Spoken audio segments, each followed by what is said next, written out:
कुफार है ना, वो आपको शिया सुन्नी समझ के नहीं मारता, वो आपको मुसलमान समझ के मारता है। और हम उसे मौका देते हैं कि नहीं जनाब आप गलत हैं, हम मुसलमान नहीं हैं, हम तो वहाबी हैं, हम तो सुन्नी हैं, हम तो शिया हैं।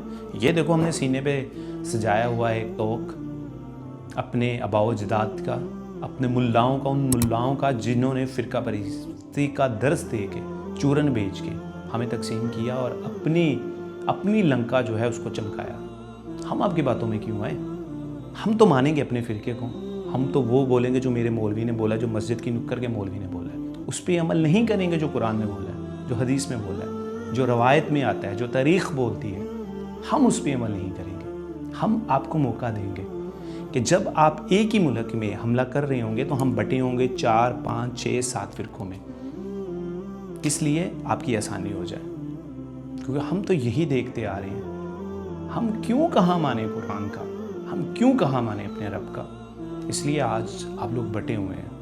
आज जब एक किसी मुसलमान पे हमला होता है तो हम मुसलमान का नारा बाद में लगाते हैं, पहले उस पर फ़िरके का टैग लगाते हैं। वो तो सुन्नी है, वो तो शिया है, वो तो देवबंदी है, वो तो बरेलवी है।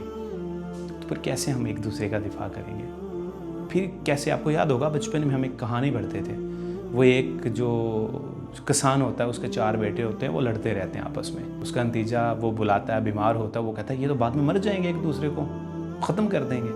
वो क्या करता है, लकड़ियों का एक जो गट्टा वो बुलाता है, सबको बुला के कहता है बारी बारी तोड़ो, तोड़ लेते हैं। फिर सबको इकट्ठा कर देता है लकड़ियों को, फिर एक एक को बोलता है अब तोड़ो, नहीं तोड़ पाते। तो सबक क्या देता है कि मिल के रहो, इकट्ठे रहो। ये बचपन की एक स्टोरी थी जो मैंने आपको सुनाई, आप सबको पता होगा। तो इत्तेहाद बहुत बड़ी चीज़ होती है, लेकिन अफसोस हम इस चीज़ को समझने से कासर हैं।